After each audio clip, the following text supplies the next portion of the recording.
એક લખી લેજો, માણસનો અવતાર મળ્યો છે ને એ મોટી કમાણી છે.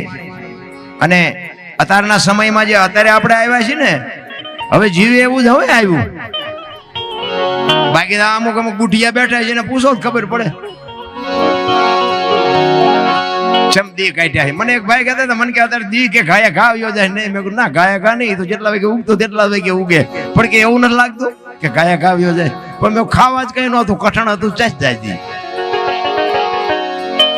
અત્યારે જ્યાં જાવ અહીંયા ખવું જ થાય છે. એટલે જટ ગયો એવું લાગે છે ને, જેટલા વાગે ઉગે એટલા જ વાગે ઉગે છે, એમાં કઈ ફેર નથી પડ્યો. જીવવા જેવું. મારો કહેવાનો અર્થ વાહન મકાન રૂપિયા લોઢા હવામાં ઉડે વગર દોડે વાતું થાય. બાપુ આ તમે જોવો તો ખરા, માથે સકડા ફરી આપડા ગઢા એડિયાની દીવા કરીને મરી ગયા. પણ એની જે માનવતા હતી અને એનામાં જે શાંતિ હતી ને એનામાં જે બાપુ એનો પ્રેમ ને કરુણા હતી ને, એ અત્યારે છે નહીં રામ. અને આમાંથી બાપુ જો ભજન કોક કરી જાય ને તો જિંદગીમાં એક ઘડી હાથી મેં પુનિયાત બાપુ કરવાનું છે. ઝીણું એવું જ કરવાનું છે. દીકરાએ કાપવાના નથી ને બૈરાય નથી દેવાના ને કરવતી નથી મુકાવાનું, કાંઈ કરવાનું જ નથી. ભલા મને હા, અમે દરબારો ગાવા માંડ્યા, હજી તમને આંખ નથી ઉકળતી.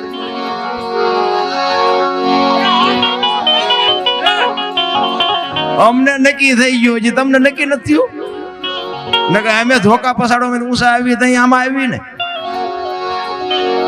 પણ હરી ભજવું હક બોલવું દોનું બાતા વલ, આવા નરને આઠે પોર કોઈ દી ઉતરે નહીં અમલ. બાપુ જેદી આ માર્ગે નહોતા ને તેથી હામાં નહોતા મળતા, અને આ માર્ગે ચડ્યા ને પછી ગાલમાં ઘોંકા મારે. કોને કેવું?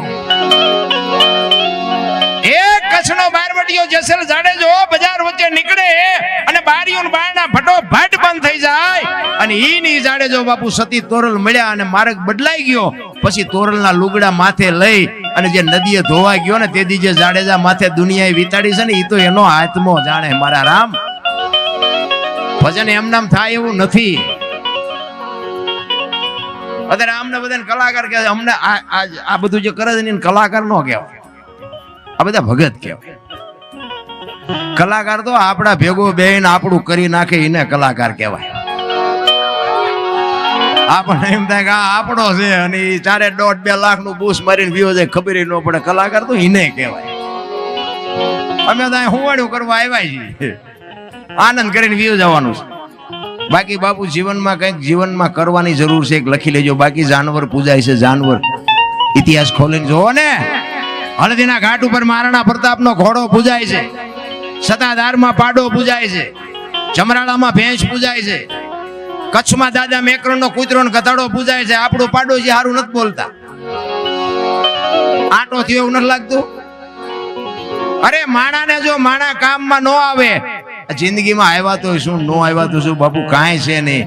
માણાનો જન્મ થાય ને 1.5-2 કિલોનો હોય, 60-80 વર્ષ જીવે ને મરી જાય ને પછી શમશાનમાં લઈને હળગાવી નાખો ને, પછી રેખ્યા ભેળી કરીને જોખો એટલે 2-2.5 કિલો થાય. વાતમાં કાંઈ છે નહીં, બાથું બથોડા ભરવાના છે. ભલા મને કાંઈ છે નહીં. મેં કર્યું જાતા લેતો જાય ને બીજા વાપરશે. અરે રામ ને કૃષ્ણ, હમણાં બાપુએ કીધું તો, રામ ને કૃષ્ણ જેવા જો વિયાગ્યાના ગાડું હાલતો હોય તો આપણી કઈ હસ્તી હતી ભલામણા. હે, કંસ કૌરવ અને રાવણ જેવા બાપુ આ દુનિયામાં રોળાઈ ગયા. મોટા હતા મહીપતિ અને ગજબ હતા ગંભીર, સબળ જેના શરીર મહાને દીઠા મેકણ. હારા દિવાળીઓ મૂકી દીધી. હવે આપણું પાંચ્યું આવે એવું નથી. તોય જેટલા ઓલા ચાવી વાળા રમકડા જેમાં આપણને મોકલ્યા હોય, આપણે છોકરાને આપીએ. આ ચાવી ભરીને મોકલ્યા, ક્યારે ખૂટી રહી ખબર નહીં પડે. ભલા એમાં અમુક રમકડાની ઓલી કડક ચાવી હોય તો બહુ ન ઠેકડા ભરતા. જોઈને રમકડા નથી હોતી, એને ખબર નથી તારી હમણાં ખૂટ રહેવાની. એક ગામના પાદરમાં છે ને, એક છોકરાઓ ગેડી દડે રમતા હતા. ઓલો છોકરો ગેડી મારે ને ઓલા પણ જાય, ત્યાંથી ગેડી મારે ને ઓલા પણ જાય. એમાં એક છોકરે ગેડી જોરદાર મારીને તે રોડ ઉપર ગઈ, અને રોડ ઉપર એક સંત હાલ્યા જતા હતા. જો બાપુ આ સંતોની ભૂમિ છે, ઋષિ મુનિઓનો પ્રદેશ છે.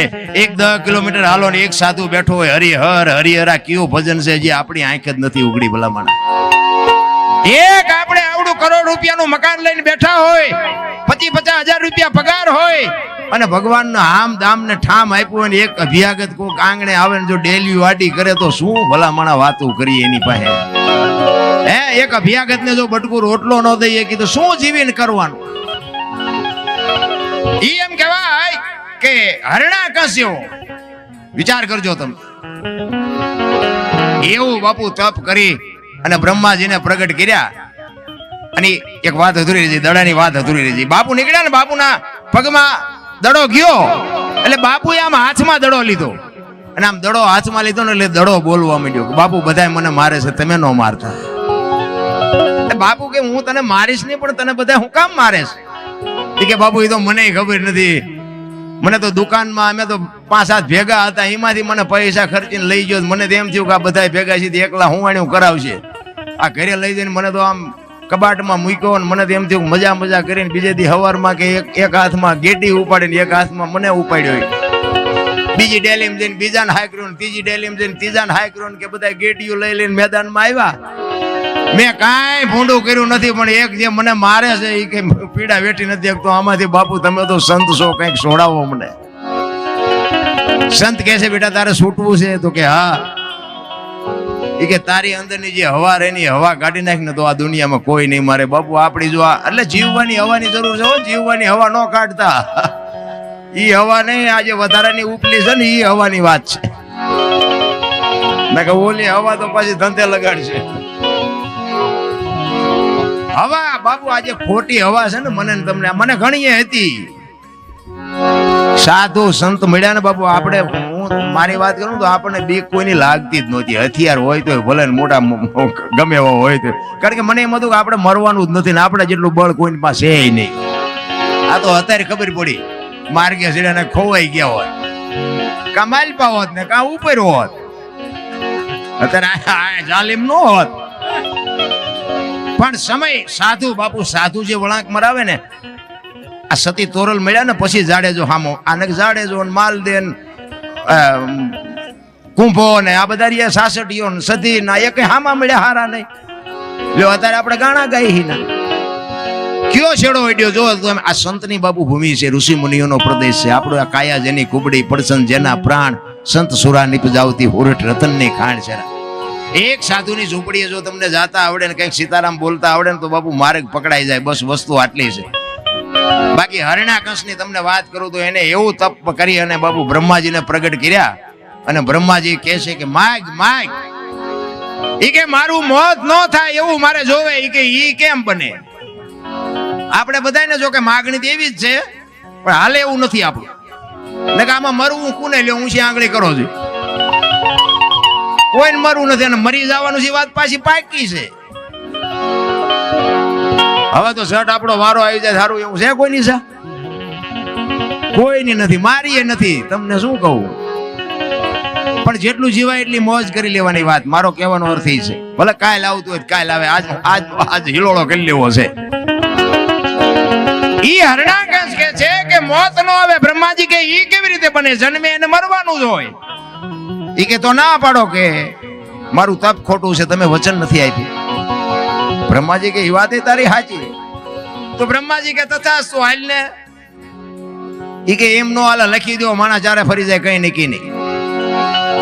હરણાકંસ ને બ્રહ્માજી કહે છે કે મારે નથી લખવું, તું લખ અને હું સહી કરી દઈશ. પછી લખ્યું બધું. આપણે જાણીએ છીએ બધા કે લોટે નહીં, લાકડે નહીં, ઘરમાં નહીં, બહાર નહીં, રાતે નહીં, દિયર, બધું લખ્યું.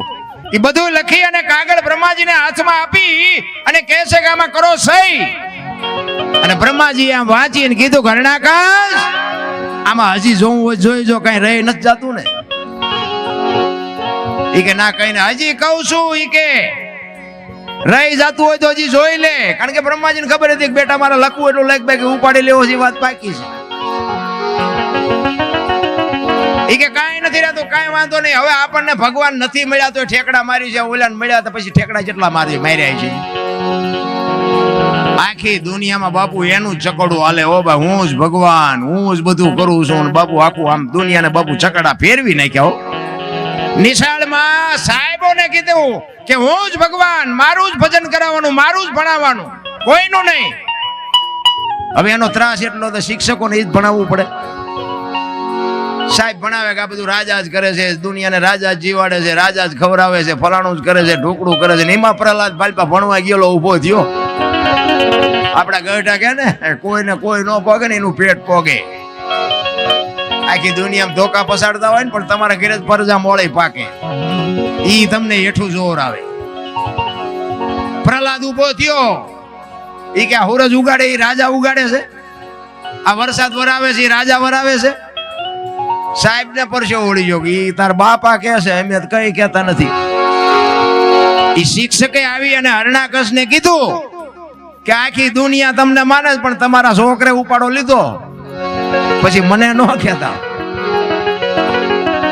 ઈ પ્રહલાદ ઘરે આવ્યો ને આમ ઢીસણ ઉપર બેહાડીને કીધું કે બેટા ભણવા ગયો તો? કે હા. કે શું ભણ્યો, શું ભણાયું? એ કે કરશનજી નો ક ને ગણપતિ નો ગ ને ઘનશ્યામ નો ઘ ને બાપુ બાવડું ઝાલીને આમ ઘા કર્યું દિવાલ હાર્યો પૂરી દ્યો. ને અંધારી કોટડીમાં કે તાળું મારી નીને માલભાઈ નો ભગવાન કેમ આવે છે પૂરી દ્યો. અને એને પૂરી દીધો. એક દી એક રાત, બીજો દિન બીજી રાત થઈને બાપુ અખિલ બ્રહ્માંડના માલિકને એમ થયું કે આનો જીવ હમણાં નીકળી જાય. બાપુ આબરૂ કોઈ દી કોઈની જઈ જ નથી. કોઈને વેમ હોય ને તો ખોટી વાત છે, વિશ્વાસ હોવો જોવે. આ પ્રોગ્રામ છે ને પ્રોગ્રામ બાપુ, ઈ માં ભગવતી ભળી હોય તો થાય, બાકી આ રૂપિયા ગમે એટલા ઉડાડો ન થાય. ઈ ભગવતીની કૃપા હોય, ભગવાનની કૃપા હોય તો જ થઈ શકે. માણા હોય, પૈસા હોય, બાપુ એમ નથી પતતું. આ ઓલો કોરોના આવ્યો તેથી પૈસાના ડટ્ટા હતા ને વાહન હતા ને ઓક્સિજન હતા ને ડોક્ટરો હતા તોય બચાવી ન હોય કે બચાવી લેવાતા ને. ઈ તો મારો નાથ ભળે તો જ કાર્ય થાય. કોઈ પાવરમાં હોય તો ખોટી વાત છે. અખિલ બ્રહ્માંડના માલિક લક્ષ્મીજીને કહે છે કે ઓલો છોકરો ભૂખ્યો મરી જાય. એ રસોઈ બનાવી અને લક્ષ્મીજી રૂમમાં આવી અને પ્રહલાદને જમાડે છે કે બેટા ભૂખ્યો હતો ને? કે હા માં. એ કે તને ખબર હતી? કે હા મને ખબર હતી કે મારી માં આવશે. હવે બે જણા માલિકો વાત કરે, બહાર ચોકીદાર બિહાડેલો, એને હરણાકશ પાસે જઈને કીધું કે રૂમમાં કોક બોલે છે. ઈ કે રૂમમાં કેવી રીતે આવે? ઈ કે તાળું મારેલું છે ને બાયણું બંધ છે બધું, પણ માલપા કોક બોલે છે. ઈ હરણાકશ આવ્યો અંદર ને બાયણું ખોલ્યું, અંદર આમ ખવડાવીને પીવડાવીને માતાજી વ્યાઈ ગયેલા, વાસણ બાસણ પડેલા જોયું. ઈ કે તને કોણ આવ્યું તું ખવડાવવા? ઈ કે મારી માં આવી હતી મને ખવડાવવા. ઈ કે આ કેવી રીતે ખવડાવે? આ ઓરડી છે, બંધ છે, તાળું માર્યું છે, કેવી રીતે આવે? અને પછી બાપુ પ્રહલાદે કીધું કે બાપુ એ તો તમને વિશ્વાસ નથી. માના ઉદરમાં એક ખોળા જેટલી જગ્યામાં જો ભૂખ્યો ન રાખ્યો હોય તો આ તો 10 બાય 10 ની ઓરડી છે, આમાં થોડો ભૂખ્યો રાખે. પછી એને કહે છે કે તું આ થંભ થકાવ્યો અને કીધું કે આમાં ભગવાન છે? કે હા ઈમાંય છે. અને કે એને ભર બત છોકરું હતું, ગભરાઈ ગયું. ભગવાનને એમ થયું કે તારે હારો છોકરો જો બસ નહીં ભરે તો આખી બાજી બગડી જાય. આમ કીડીઓની હાર કરીને પ્રહલાદને દેખાય એમ. અને એને હિંમત આવી ગઈ કે આ કીડીઓને કઈ નથી થતું, મને શું થાય? અને દોડીને બાપુ બથ ભરીને નરસિંહ અવતાર થયો હો દીદી. પછી બાપુ જેમ ઊંદડું બાપુ હાથમાં લે ને બિલાડી, એમ બાપુ હરણાકશને ભગવાને લીધો હાથમાં. હાથમાં લઈ દિયાથમાનો સમય ઉંબરા વચ્ચે રાખી ઢીસણ ઉપર બેહાડી અને પછી હરણાકશને કહે છે, હરણાકશ કાઢ તારો દસ્તાવેજ કાઢી લખાયું છે ને તે. ઈ કે કાઢ. કાગળિયો કાઢીને ઈ કે રાત છે કે દી છે? દી હાથમાં બરોબર ઉપાડ્યો. ઈ કે રાતે નથી ને દી નથી. ઉંબરા વચ્ચે રાખ્યો. ઈ કે ઘરમાં શોખ બહાર? ઈ કે ઘરમાં નથી ને બહાર નથી. આમ નખ દેખાડ્યા. ઈ કે લીલું છે કે હુકું, લોઢું છે કે લાકડું? કે કાંઈ નથી. ઢીસણ ઉપર રાખ્યો. ઈ કે ધરતી ઉપર શોખ આકાશમાં? કે ઉપર નથી ને હેઠે નથી. તો કે હવે કેવું કાંઈ? તો કે હવે રહેવું નથી ને કેવું શું હોય? આવા શક્તિશાળીને બાબુ જો આ દુનિયા મારો નાચ ચીરીને ચીપડા જેમ ચીર્યું પાડી દેતું હોય તો તમારી મારી શું આમાં હસ્તી હતી? કહેવાનો મારો અર્થ એ છે કે માણા બની જવાની જરૂર છે બસ.